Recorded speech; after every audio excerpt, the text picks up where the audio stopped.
Well, good evening, everyone, and welcome to River's Edge. My name is Sarah. I'm the Executive Director of River's Edge, and we're so excited to have you with us tonight.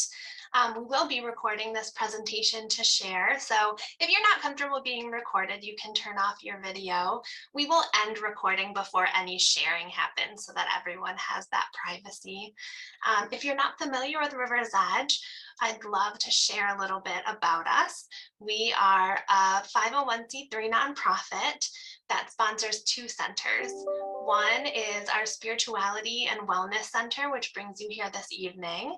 And the other is our Women's Outreach Center, which partners with women as they transition out of homelessness. Our mission is really simple. We believe that everything is connected in mind, body, spirit, earth, and community. And we provide classes, programs, and private services to help us remember that and live it. And that is what tonight is all about. Tonight, we're welcoming Carol Creek. She has been with River's Edge far longer than I have and has been a wonderful mentor and friend, and someone that has been so inspiring to me. Carol has her master's in Christian spirituality and a graduate certificate in spiritual direction from Creighton University. And she is a spiritual director with us, a retreat director. And what I love so much about Carol is that she looks for God everywhere in our daily lives. And that is, I think, the biggest gift that she has to share is through the power of storytelling and how she can see the movement of God in everyday things that happen to us. So with that, I'll go ahead and turn things over to Carol to share the messages that she has for us for Advent. Well, good evening, everybody. It is so wonderful to see all these faces. And it's hard, you just got to get used to so many. I know so many of you. All right, let me just check because I don't do this often. Is the sound good for you? Am I loud enough? Okay. I just want to truly welcome you and say good evening.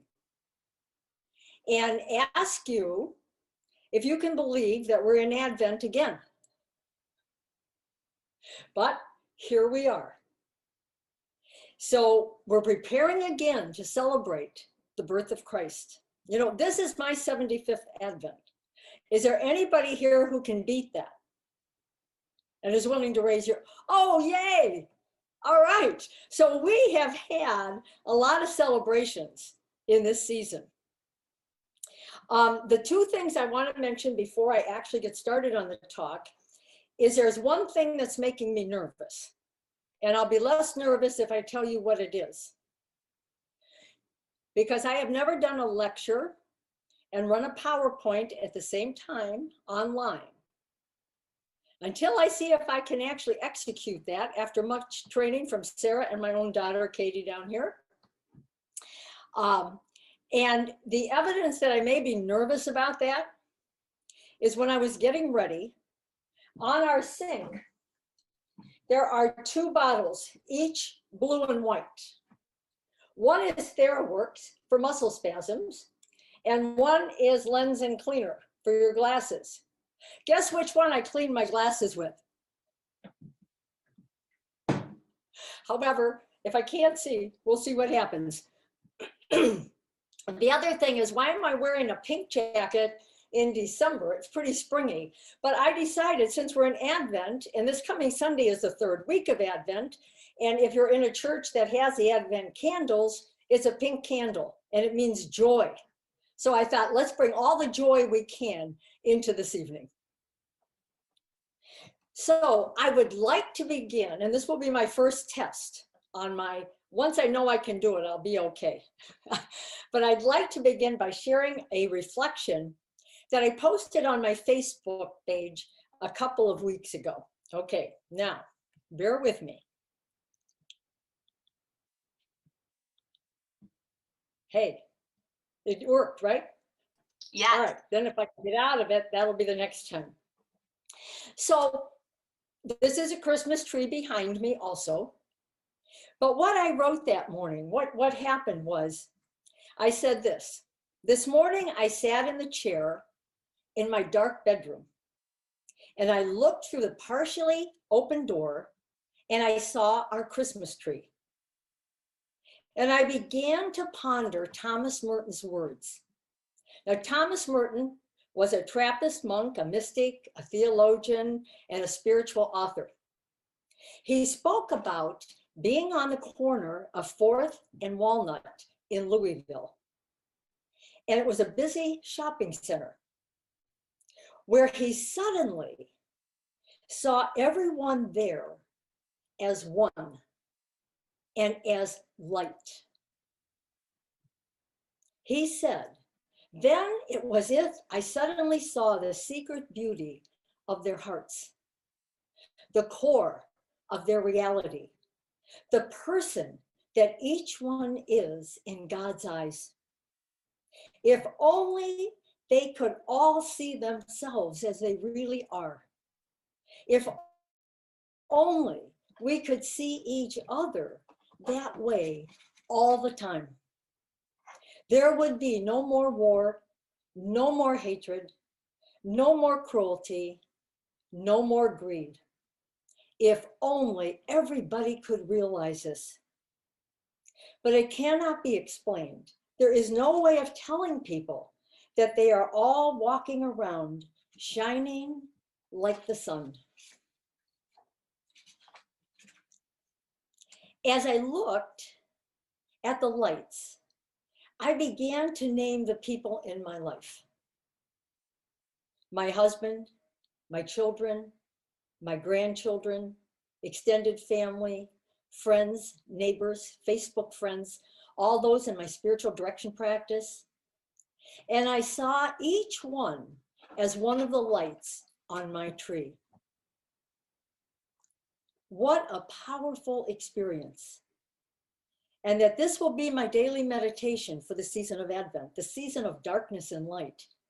I hope you will do the same in the presence of your Christmas lights. Just sit in the light. Remember, Jesus said, I am the light of the world.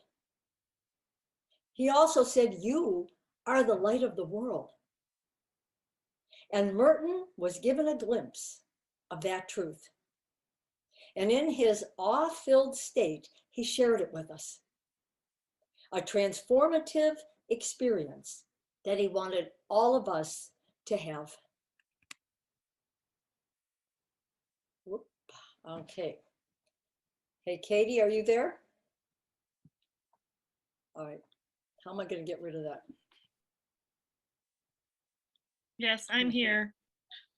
When I go up with my arrow, I'm not getting that green stop. Did you hit stop. escape? Oh, wait, at the top. At the top. There Yeah. it is. Thank you. All right. Okay. Always good to have angel guides around you. All right.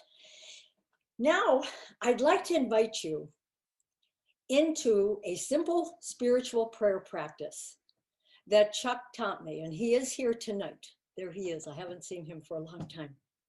A practice that very quickly and gently quiets our mind and brings us into the fullness of the present moment, and can be used at any time, even while waiting for a pot of coffee to brew. A few years ago, Chuck and I met for spiritual direction, and I asked him about his prayer, and he said so gently, well, sometimes I just get up in the morning and sit and feel my pulse, my heartbeat. What a powerful but simple practice. To be still and listen. Just be present. No words necessary, no thoughts. Just awe at the mystery you are. See if you could find your pulse right now, either in your wrist, your neck, or if you have trouble finding it, just put your hand on your heart and breathe and listen deeply. Just be with you and notice your heartbeat. Now, no thoughts, just total focus on the heart. Because here is the creative love force that has been with us our whole earthly life. Holy mystery, pressing you forth toward life. Jesus said also, my spirit is one with you. Now this is you. You're feeling your pulse. And this is a we, because we are all one in this same energy of love. So let's take about 30 seconds and just be with that beat of your heart.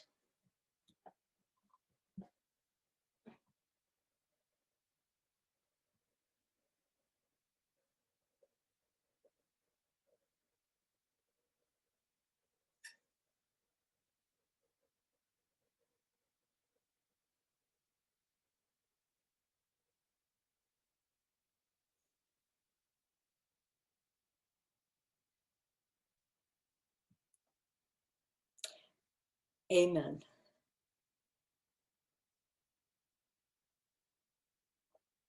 You know, last week, Emma, my 9-year-old granddaughter, told her mom, Katie, that when she prays, she always ends with amen, because that is like hitting the send button on a text. Isn't that wonderful? We sometimes forget about Jesus saying, my spirit is one with you and that you are light of the world. But that's what humans do, isn't it? We forget. And then we're called somehow to remember that again.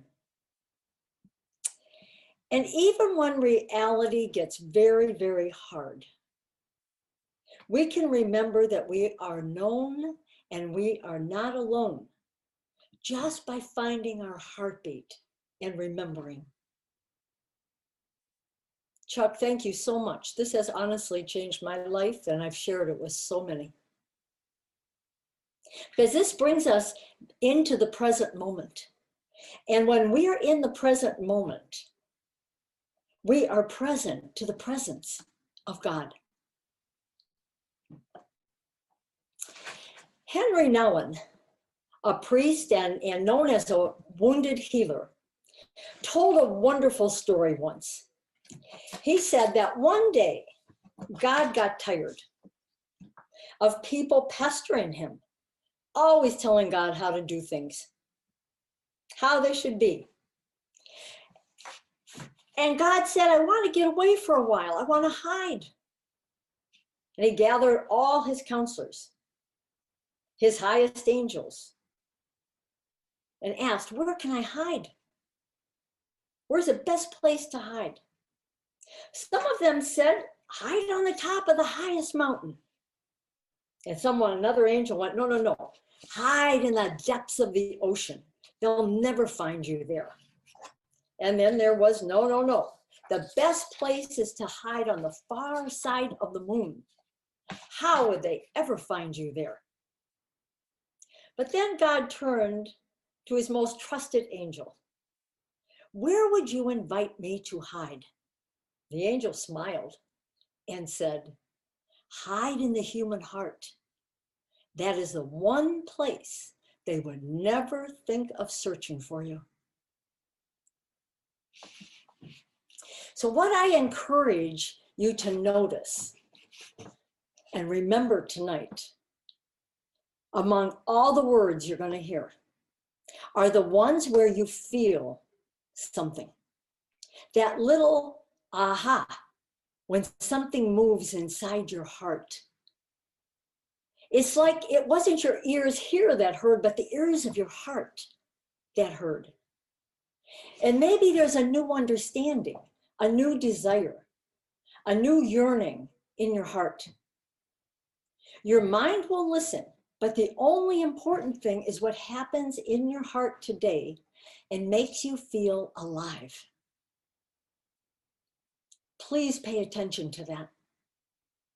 I believe that moment is the Spirit awakening us speaking to us. You can forget everything else I say tonight. You know, Bessie was 110 years old when I met her. I walked into her room at the nursing home, and she looked up at me and said, "When I was 9, there was a golden light. God told me, Bessie, I will lengthen your days."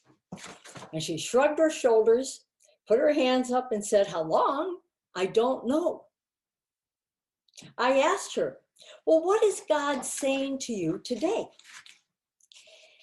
She looked at me directly in my eyes and she said, "Well, God does not speak to us like we speak to one another. God feels through us. And sometimes it's so strong, we think God's talking to everyone, but God is only talking to you." I believe Bessie had a very intimate relationship with the divine.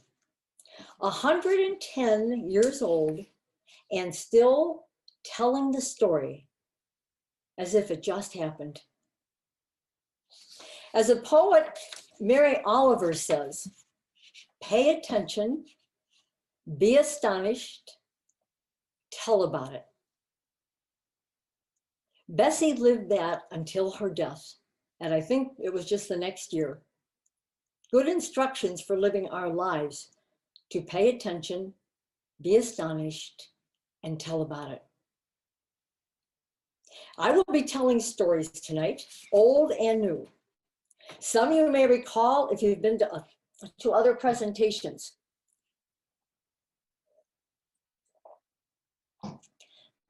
But always listen as if you have not heard them before. And notice how your heart is responding tonight.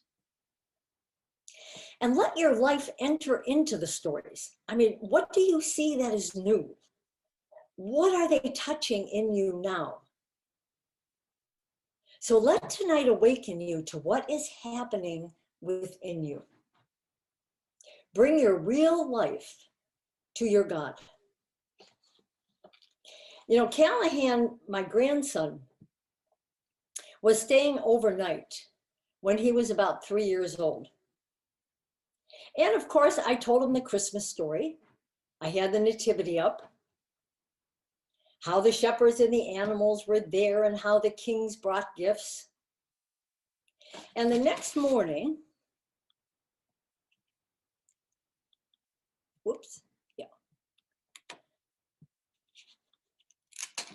the next morning I come out, he had gotten up very early, and I saw this. Can you see what's different in that nativity? I can only go by faces since I can't hear you. There are 2 Hot Wheels lined right up with the camel, the donkey, very respectfully placed. He had gotten up and brought his favorite Hot Wheels to the stable.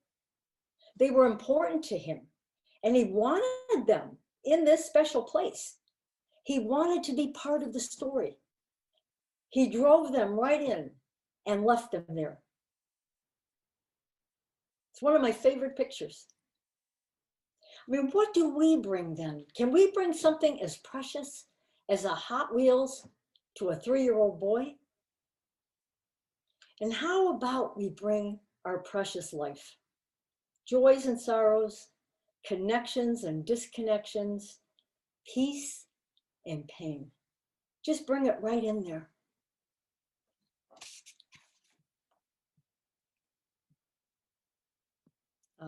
Just a minute, let me see, escape. In Isaiah, we read, "I am doing something new. Can you not perceive it?" Advent is a perfect liturgical season to perceive what is new that is happening within you. What is being birthed in you by love?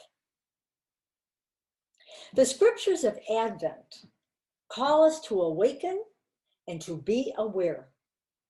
You know, in the scriptures, to be asleep means to be unaware, living on cruise control, Our minds mostly processing the past or worrying about the future, but not in the present moment of reality. Tony DeMello, a wonderful spiritual guide and storyteller, has a wonderful story in his book, Awareness. He says, spirituality means waking up. Most people, even though they don't know it, are asleep.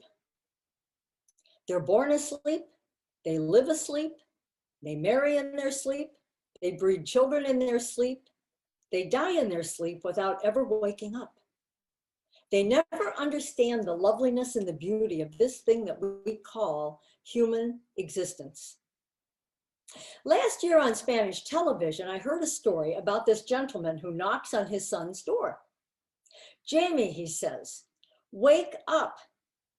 Jamie answers, I don't want to get up, Papa.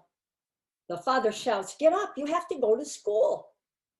Jamie says, I don't want to go to school. Why not? Asks the father. 3 reasons, says Jamie. First, because it's so dull. Second, the kids tease me. And third, I hate school. And the father says, well, I'm going to give you 3 reasons why you must go to school. First, because it is your duty. Second, because you are 45 years old. And third, because you are the headmaster. Wake up, wake up. You've grown up. You're too big to be asleep. Wake up.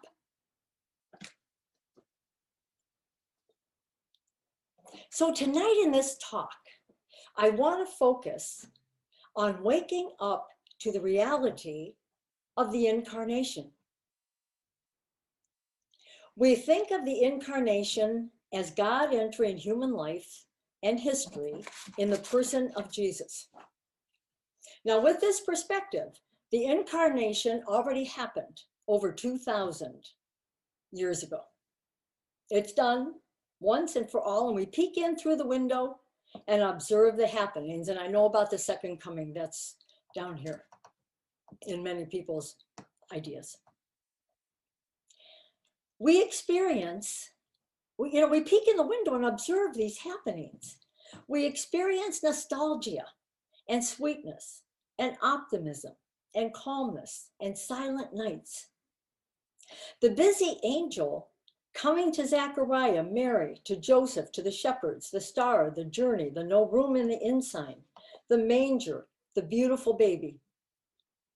This reminds me of a little boy I saw at the hospital when I was waiting for a friend in surgery. I sat in the waiting room and I was in the last row of seats against some glass walls that you could of course see through. And behind me was a playroom for children. And they had some big, nice, colorful toys, climbing things. Kids were having so much fun. Then this little boy, about 18 months, was running around the waiting room, and he stopped right next to me. He looked in through the glass and smiled, and he began squealing, and he was so excited. He was happy and absolutely content just peeking in. Then his mom came over and picked him up and took him around the corner into the playroom. I looked back in a few minutes, and there he was, playing and laughing and climbing on the toys. He was now experiencing those toys and those kids. He has a whole new perspective now. In his own little life experience, his awareness had expanded, and he sees differently. So what are we called to awaken to during Advent? I really believe we are waiting to awaken to the truth that we are the ones being birthed every Christmas.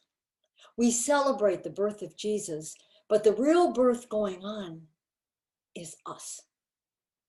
Becoming humans who are hope, love, joy, and peace. Living Advent candles. Who are patience, kindness, gentleness.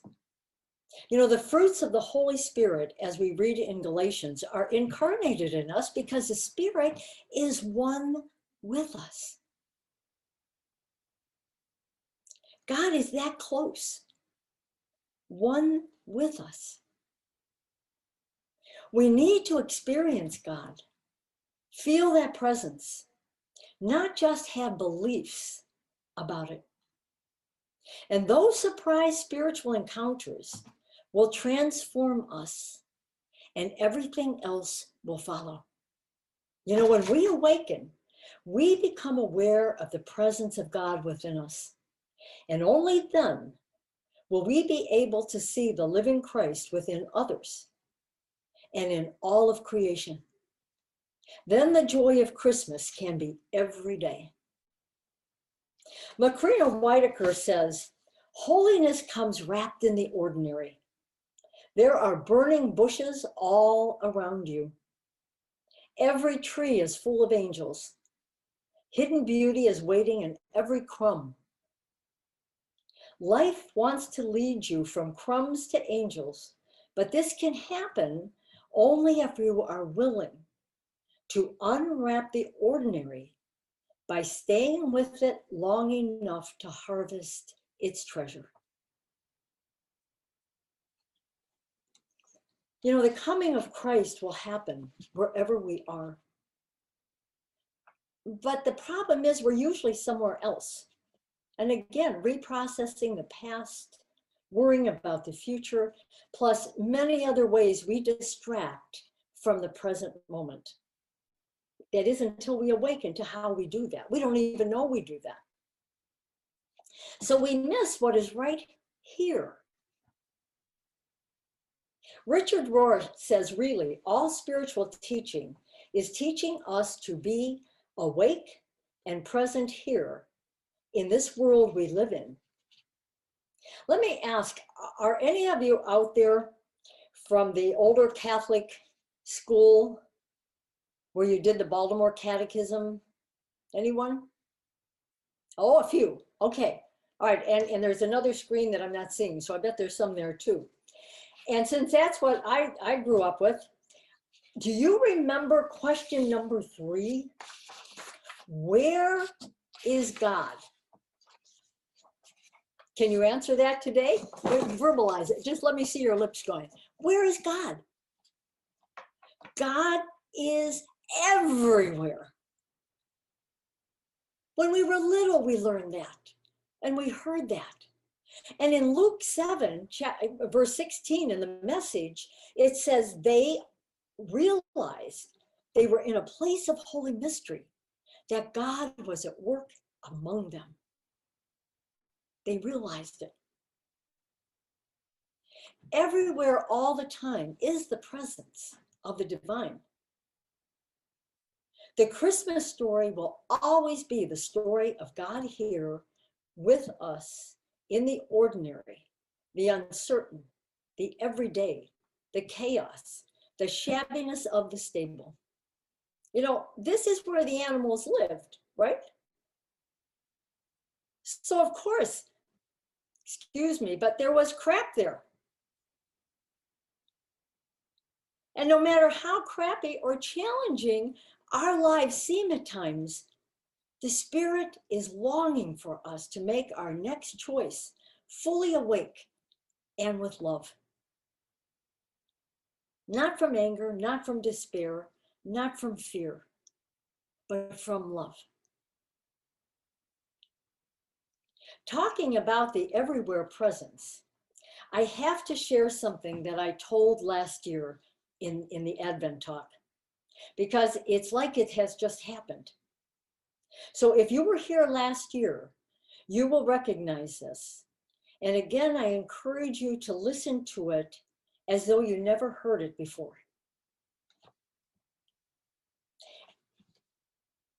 here's what I wrote about that night. About a week and a half ago, and I was in the process of writing another talk. About a week and a half ago, I woke up at 1:15 in the morning. I wandered out to the living room with my pillows, and that's this living room behind me, the couch and everything. That's my tree. This is a window I'm going to talk about that you can see, the high window. I wandered out to the living room with my pillows and blankets, and I laid down on the couch. I knew I was anxious about this talk. I've written at least 10 different Advent talks, but this one was different. We have had a year of pandemic illness and death, fear of financial crisis, people on the edge of losing their homes, political division, fears of all kinds, and it goes on and on. How do we bring all of that to Advent? So I just laid there looking out this high window, dark like it is now, looking at that dark sky. And I took some slow breaths and I asked for help. I always ask in my prayers, what do the people coming need most to hear? So just being still, thinking no thoughts, opening my heart consciously to the Spirit, the holy mystery, opening to the darkness. Then I startled and I felt immediate awe because a pure white cloud was passing by my window going south, as though it were just about touching the, I never saw anything like it. And I just laid there in awe. And I said, how is this even possible? Then I remembered the Old Testament story of the Israelites being led in the desert by a cloud. And I smiled. And I said, thank you. We are all being led by the Spirit during this hard time. I'm going to tell them that. The cloud went on and went out of sight. So I breathed and I rested in the presence. But within seconds, the dark, black, thick clouds of the night moved very slowly to the right, the other direction of the white cloud. And they moved just a little bit like a curtain on a stage opening for a theater production. And there began to be a gray edge to that curtain. And the cloud moved just enough to reveal a moon that was so close and was as bright as any moon I have ever seen. I could tear up just right now thinking about it. Right outside my window, close. I was in awe for I don't know how long. The moon and I just stared at each other. And then I knew this is the most important Advent message that I must give. This was the answer to my question. What do they need to hear? There is darkness, so much uncertainty, fear, suffering. But know that even in this darkness, I am here. I am light and love.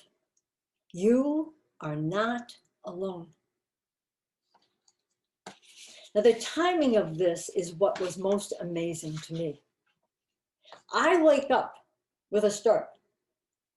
And I know I'm not going back to sleep, so I get right up, get on the couch, and bring myself to my God in the silence of the night. Look at the dark sky at 1:30 in the morning.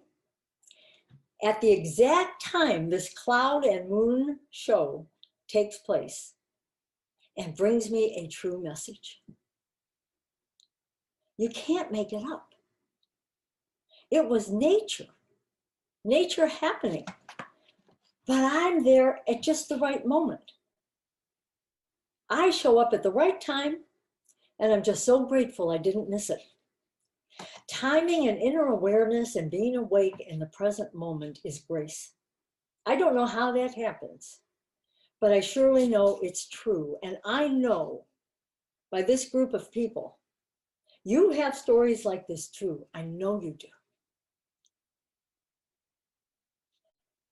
Karl Rahner, the German theologian, said that grace is God's self-communication. Just ponder that in your quiet time. So, more water, please. So we're talking obviously about waking up. What does that really look like? Other than me waking up and getting out here just in time, an actual wake up, what does that look like? And I'm going to show you in pictures what I think that looks like. And this is one of my very favorite stories. My grandson Callahan, and that's Emma's brother now, Emma that did the amen, like sending out a text. And she was there just a little bit ago. So he was he was 2.5 when his baby sister was due in July of 2012. Now Callahan had been hearing about baby sister for about 6 months now. He knew baby sister was in mommy's tummy. He saw a room get new furniture. He saw clothes come in. He heard lots of talk about a baby. So as far as a 2-year-old can figure out what it meant to be a big brother, he had the story and could answer the questions properly. He finally had a book about mommy and daddy would go to the hospital and Grandma or Mimi and Papa would take care of him. And that time came. So a couple of days later, they said to bring Callahan in to meet baby sister. We took him for his needed haircut. He picked out a present for the baby, and off to Hillcrest Hospital we went. And of course I had my camera. I love to take pictures. All right.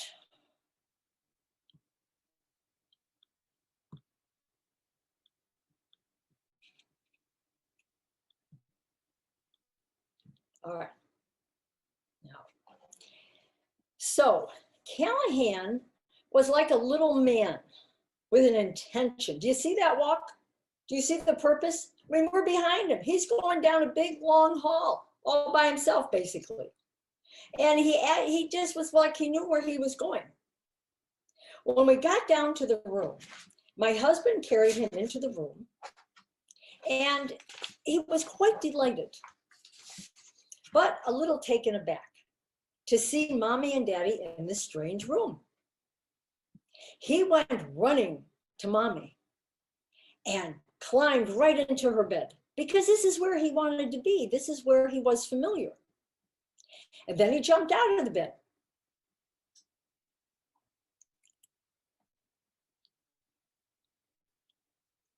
When he had that, he got out, and then daddy got him and held him high, so happy to see him.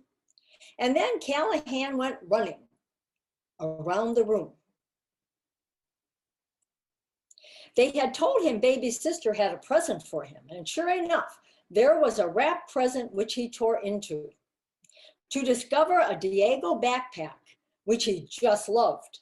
So he explored that for a while, playing with baby Jaguar, which was his favorite. This is about me. After a little while, Jason got baby Emma and knelt down ever so gently and said to Callahan, "This is baby sister." Callahan took a look and he ran on by, continuing being very busy around that room until he went towards the door and he sat against the wall for a minute. He had a rest. Did you ever feel that way while resisting seeing the truth? You had to take a rest. So then he came back and got in bed with mommy, listened to everyone's heart with a stethoscope that came with the backpack, and then he suddenly stopped. In 1 second, he was totally still. And I witnessed a sacred and pivotal moment in his life. totally still, a 2-year-old. And then he turned to the couch. He crawled up quickly with intention, put his hands on the side of the bassinet and looked in. He turned and looked at us with a big smile on his face, and he announced, "That's my baby." He was ready to see and embrace the truth. And I realized I was watching what we call rising consciousness. You know, all the pieces came together of the bigger story here. Everything he had heard. This is baby sister, this is for baby sister. All these separate elements came together in one big blast of understanding. That's my baby. And Callahan's life was changed forever. Something new had occurred, and he got it. He received it in his own time and process. His worldview changed in that instant. That's a huge shift in consciousness. And this, of course, is a current day. It was such a grace for me to observe it in this child, to see the moment of awakening. I will never forget it. His first really big aha moment. Then baby Emma was a baby. She stayed where she was put. She smiled at Callahan. That's his baby. Easy when things and people fit into our expectations and don't require too much. But it didn't take long for Emma to be crawling and walking and taking his train off the track. And his consciousness had to continue to grow, and he had to adapt and stretch and grow some more, because consciousness always expands if we allow it to. We have to let go of our attachment to how it was, to what we believed. And when we let go, there is space for new growth. So this is what I ask for all of us today. A shift in consciousness, an awakening to who God is and who we are, so that we can say, "Oh, that's my God," and allow a deeper sense of this God spirit, light, love to ground us in our daily lives. That's what John the Baptist meant by repent. Literally, it means to turn your mind around, to go beyond the mind, to see new and deeper truth. When we go from separateness to oneness, from a God out there to a God within, from darkness to light, from powerless to power to make the changes necessary in our lives for greater freedom, then we will know peace. Now, Eckhart Tolle said, "You find peace not by rearranging the circumstances of your life, but by realizing who you are at the deepest levels." At this point, I'd like to tell another story, and my friend Linda, who is up there next to me, is the person in this story, and I thank her for this story. Briefly, I had taken a very bad fall, and I had broken bones in my wrist. I broke a tooth, abrasions, concussion. It was a really bad fall. And the thing that we were faced with was that Pat was scheduled to go with Eileen, my oldest daughter, to an island near Belize to finish her 15-year work with the adolescents. She was going to take her 3 little girls, and Papa was going for the first week and the dad for the second week.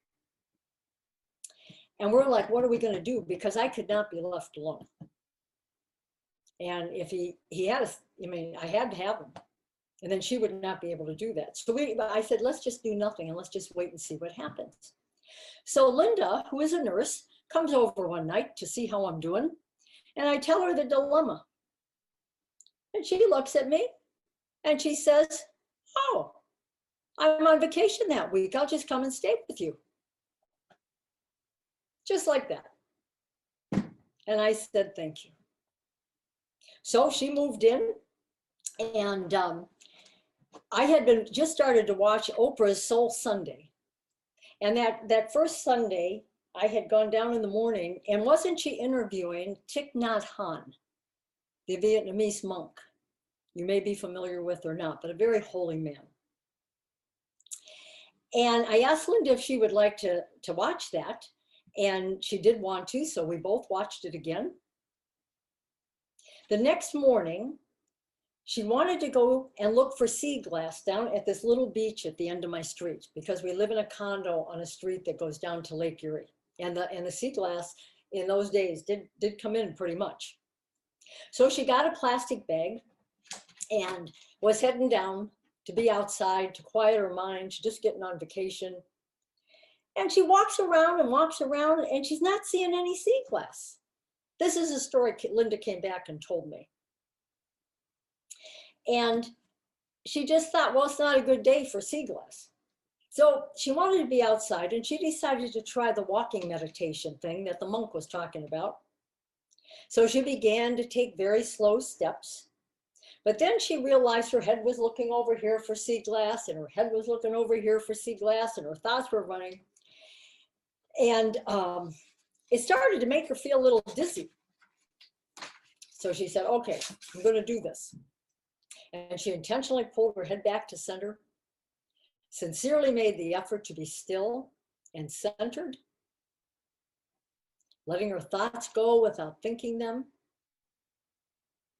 All of a sudden, she sees a big piece of sea glass, bends over, picks it up, puts it in her bag, and then more sea glass. And with every slow, centered step, she saw more sea glass, and her bag was overflowing when she brought it up, because that had been the same place she walked and saw no sea glass. Now, to me, that is a profound spiritual story. What are we not seeing or hearing or understanding that is right here in front of us? What is here now in this moment, and we just are not seeing it? Not embracing the reality of what is. There are many scientific experiments that have been done to prove this to be true. I was part of one, and it was true. I didn't see what I was supposed to see because I was looking at something else. I was distracted, and we can't take it all in. So when our minds are distracted, we do not see that which will lead us to a state of awe, to be amazed, to be in wonder. And Abraham Heschel, the wonderful rabbi, says that when we are in wonder and awe, God can do great things to our soul. Most people live about 95% of the time out of conditioned ways of seeing, believing, and reacting.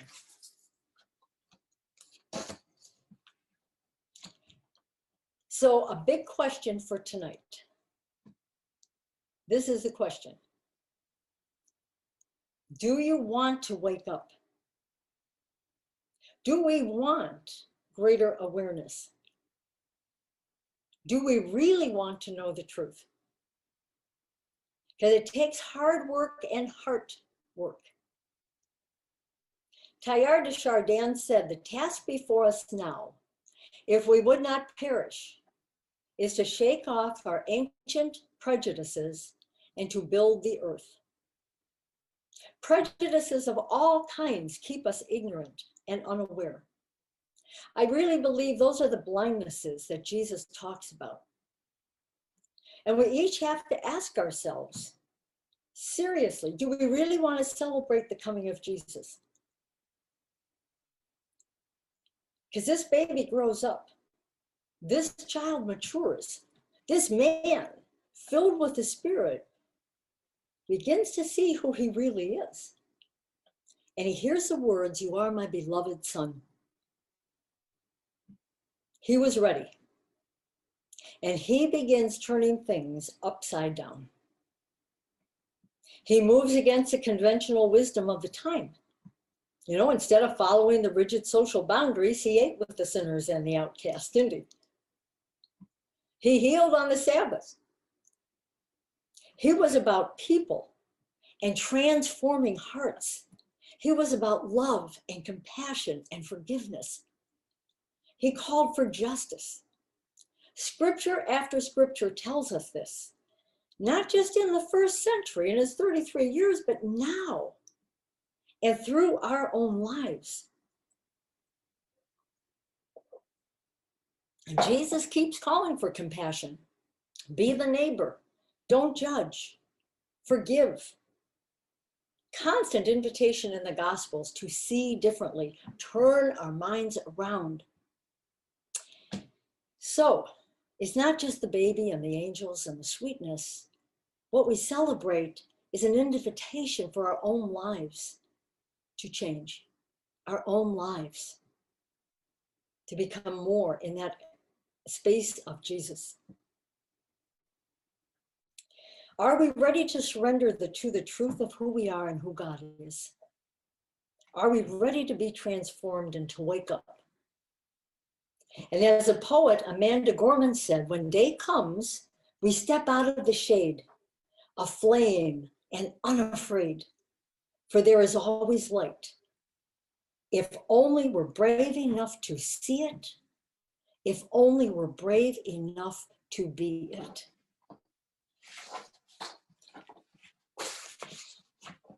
We're talking about a new birth this Advent, one that moves us to see differently. I've been talking about kids, but I'd like to share the story of an adult who had a spiritual birth and saw differently.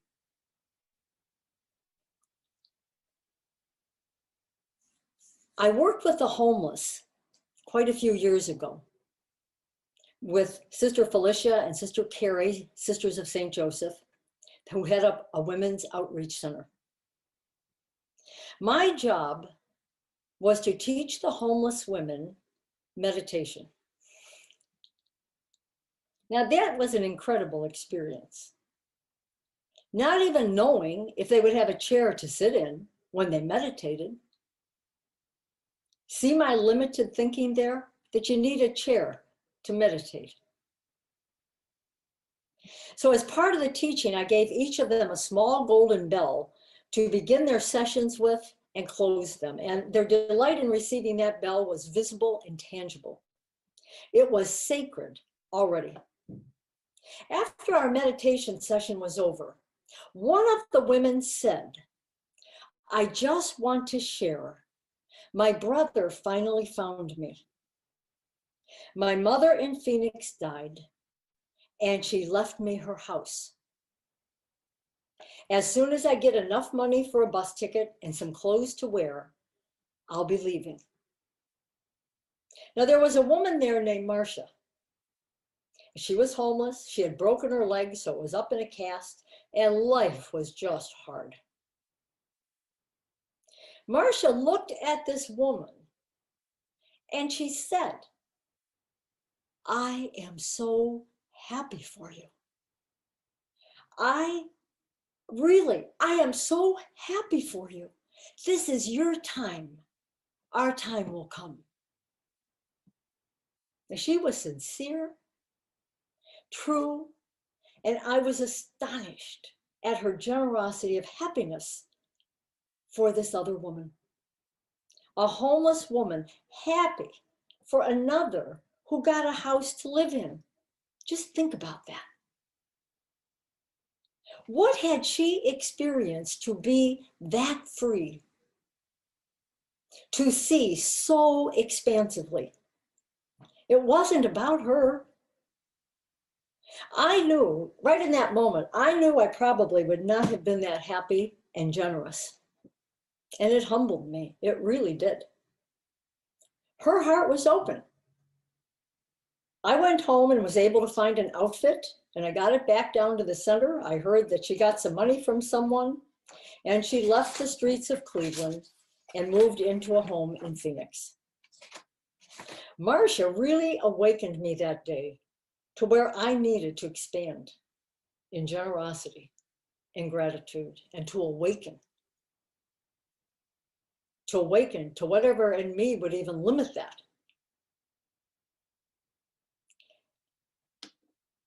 I did have an awakening that day. And I wondered, could I have honored and respected her space and timing like Marcia did? I have another Callahan story. This is a Callahan and Ammonite. I have 10 grandchildren, so whoops, sometimes different ones take the lead. This is another picture I treasure. Because one day Callahan was here, probably 3 or 4, and he wanted to learn to use the scissors. And I had this one that cut with jagged lines. And so he was in my bedroom on the floor. I gave him the scissors. I reached in an art drawer and I just pulled out this orange piece of paper. I didn't even know that one of the other kids had drawn that flower on it. It was on the opposite side. So I give him that and I just go and I'm busy out here in the kitchen. And I go back in and this is what I see. Look at that. All his cutting, went crazy cutting. He never damaged the picture of the flower. He's only 3 or 4 years old. And it made me wonder, you know, I was thinking about Marcia, the woman who got the house, the beauty of them. And it made me wonder, can we live this way that this picture shows? Can we be respectful of others and of life, finding our way, but not destroying the life of others?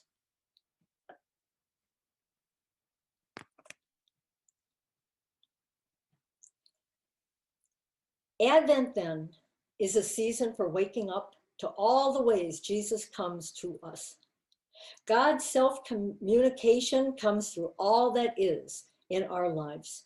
Open your eyes when just every day now, really look out windows, look around, ponder for a moment if something touches your heart, because we just need to be truly present to it. All those I see in spiritual direction, the main question always is, where is God in this story of your life? So I invite you to ask that question every day of Advent. Write a little journal each day about where you see God moving through. Where is Spirit? Ask, where did I see love, joy, kindness, those fruits of the Spirit? And where were you, love, joy, and kindness that day? I truly believe that we can trust this God. We are awakening too. We can trust our lives. Every one of you can trust your life. You know, it's like waiting for a sunrise. You wait with a quiet anticipation, but you know the sun is going to rise. This is the kind of trust we can have. And we find our true self, ourself in God, again and again and again.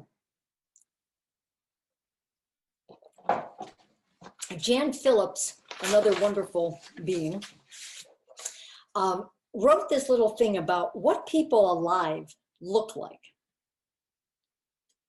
Kathy, my niece from Tennessee, is here. And I just want you to know I thought of you when I read this. When I think of people I know who are lights in the world, I think of my friends who are fun-loving, imaginative, in love with the lives they are creating day by day. They are the ones who laugh a lot, sing a lot, cry freely, hug tenderly. They talk about themselves, not others. They are spellbound at life's mysteries. They are the ones with more questions than answers. If they are striving for anything, it is to be free of illusion, one with what is. Their actions are connected to their values. They are their thoughts, their words, their feelings. They are the embodiment of the light they believe themselves to be. We wait and watch for the coming of Jesus into the reality of our lives. We listen for guidance and truth. We listen for that which touches our heart. Now I have to show you one last picture.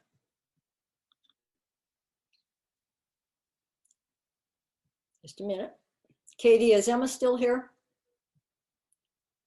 Wait a minute, play. Okay. Is Emma still here, Katie? No, but I'll get her. Oh, that's okay. This is, I just want to talk about this picture before I reflect on it. I have this wonderful, Emma, this was in 2016. So she's 9, she's 4 years old when she did this. And I gave her, I had this sticker book, a really beautiful, very first Christmas kind of sticker book. Nice pages. I mean, each page had the stickers and they were, each page was designed to put on that page. It's a nice book. So when she was here staying with me, I showed her the book and how the pages work. And let's see, what did I say? 2016. Emma, you were only 4 years old when you did this. And in the very center of the book is one of the biggest, the open of the nativity. All right. Now, you look at that picture. I mean, I have it live here. All right. And I want you, even though we can't hear you right now, I want you to notice, what do you see in that nativity scene? Something that's not exactly what you always see, right? There is a lamb in the manger. Now, what I would do, I'd leave her in the living room to do that, and I'd come in and work, and I didn't watch at all how she was going to put the stickers, because she's very artistic and she loves doing things like this. It didn't matter, right? But I came back then, after she's done, I would go and look at each page, and I'm standing there looking at this picture. And Emma takes her little finger. She doesn't say a word to me. She looks at me and she just taps the lamb 3 times to be sure, I think, that I saw it. So I'm looking at that. And what do?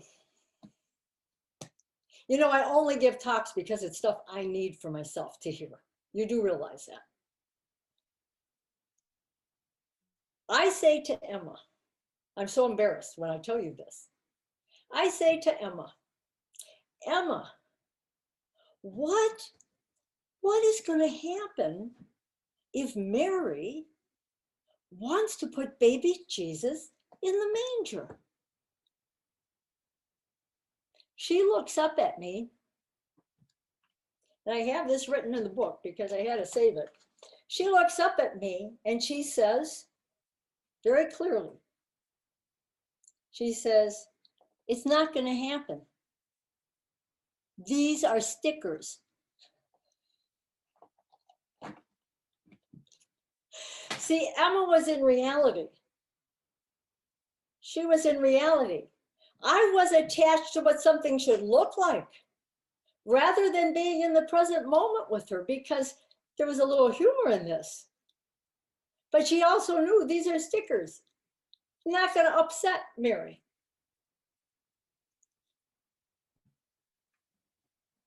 So enjoying the reality of what is, I was into a deep question of what will happen if. And thank God I woke up in time to enjoy the moment with Emma. We had fun with that picture. Now, I also have to tell you, Emma's mom, Katie, when she was 5 years old, I asked her, what gifts did the kings bring? And she very clearly said, gold, frankincense, and humor. Because myrrh, she didn't understand the word myrrh, but she knew humor. And I'm just laughing to myself because all these years later, she has a little girl who's going to bring some humor to the stable. Our friend Judy Canado says, when each of us vibrates love and compassion, our energy mysteriously unites with the energy of love and compassion all over the planet.